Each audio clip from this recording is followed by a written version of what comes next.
My daughter Kuri has DRPLA, a disease that causes atrophy of the brain.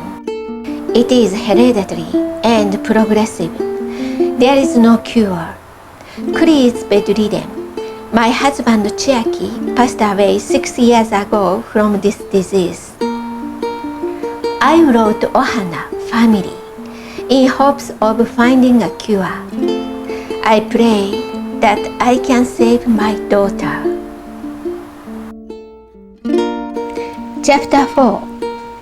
Second Door. Yesterday, we stayed at the Sheraton Hotel in Waikiki.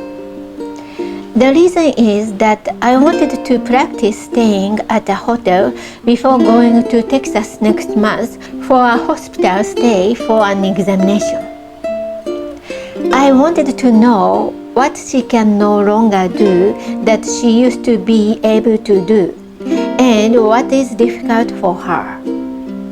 Also, even though he seems to be in good health, Chiaki is ill.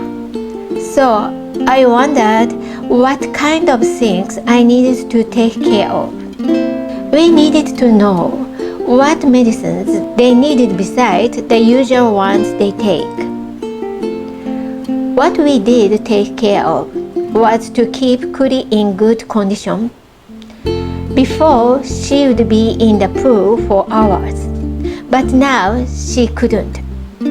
We went into the pool for just 20 minutes. I mean, it had been a long time, so I was worried about whether Kuri would be able to get in. With the bar, she could get in the pool, but she couldn't do the slide that Kuri loved, even the turtle ones, because her knees were stiff and she couldn't sit on them smoothly. But we had a lot of fun and Kuri was happy. After that, however, it was very, very difficult. We put her to the bed after 9, but she couldn't sleep.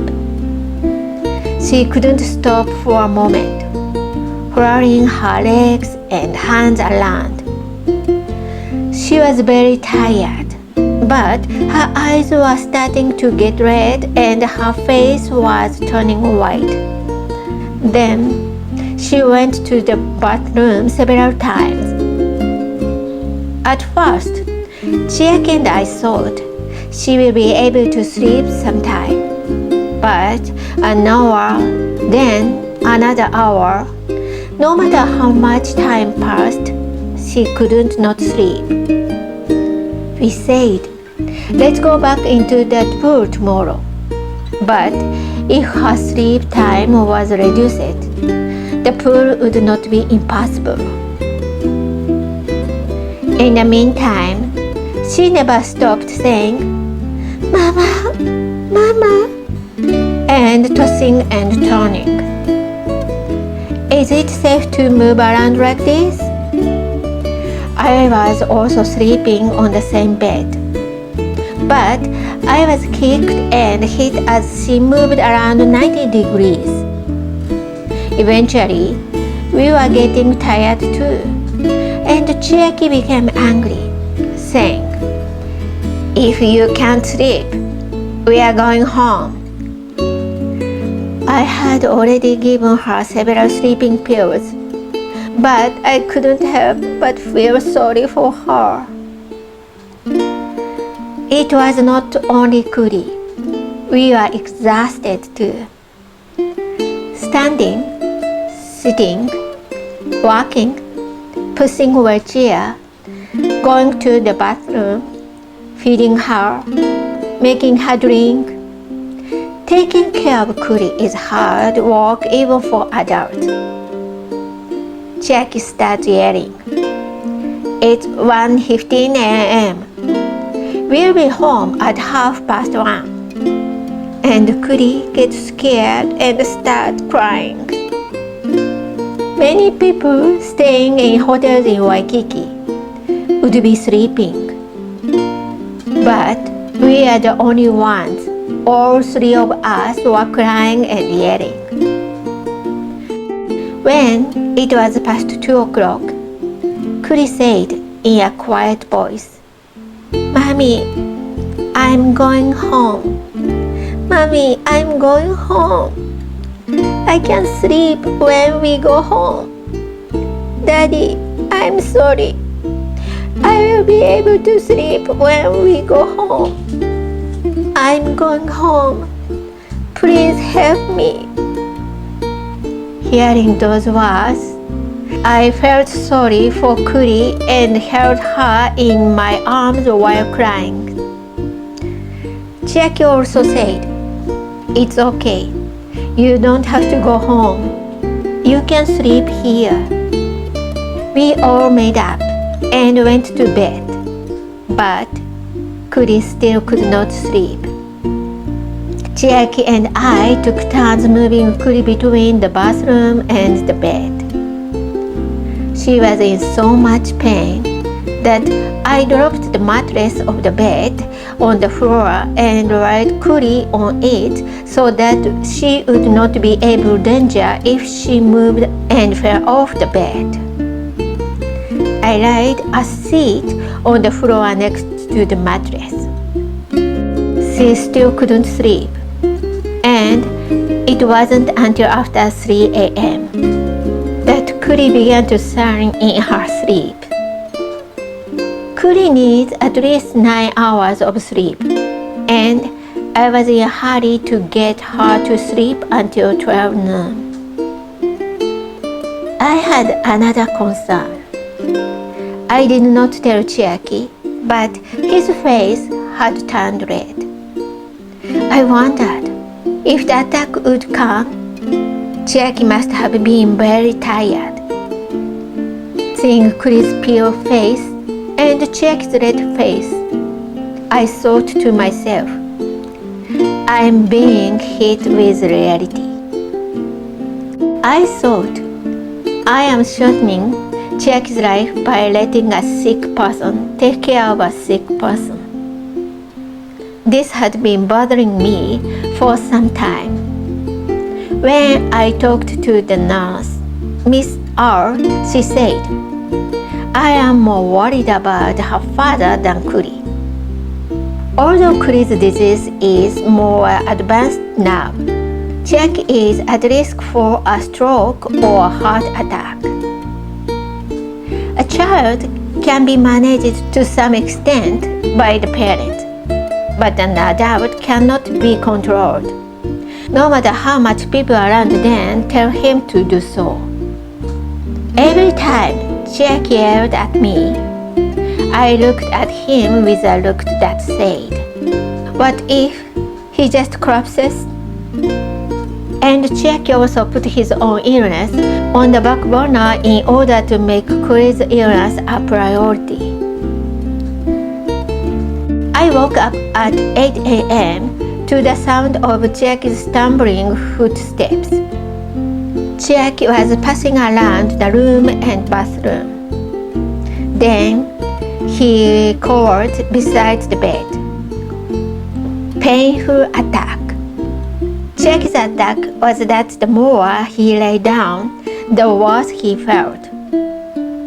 I asked, are you okay? Do you want to go to the ER? No, I'm fine. Is Kuri okay? He said. Yeah, she's fine. She's sleeping. Chiaki smiled and nodded again. I started to cry again. I thought to myself, I guess I've opened the second door now. The first door was when I found out they were deceased. Since then, our family life has changed dramatically. But there was something I just could not accept. I desperately wanted to a medicine to stop both of them from getting sick. If that was not possible, I wanted them to think, though we were sick, it was a good life when their lives were over. However, I did not want either of them to become progressively ill and shorten their lives because they were two sick people, or for me to be unable to support them. That was the one thing I could not accept, not even from God. No matter how much I wanted to, I absolutely did not want that. But in reality, there was a good chance that it would happen. I took it as reality today. I am not saying this in a negative way. If I put Kuri first and something happened to Chiaki, he would ask me then, "Is Kuri okay?"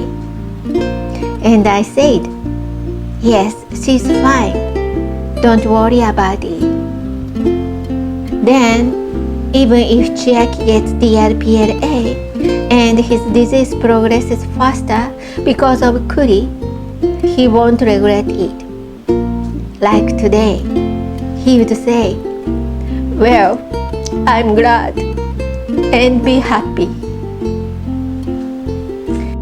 It is the same for me. Since I found out about their illness, I have worked without regard for my body. But if my family is happy, I'm fine with that.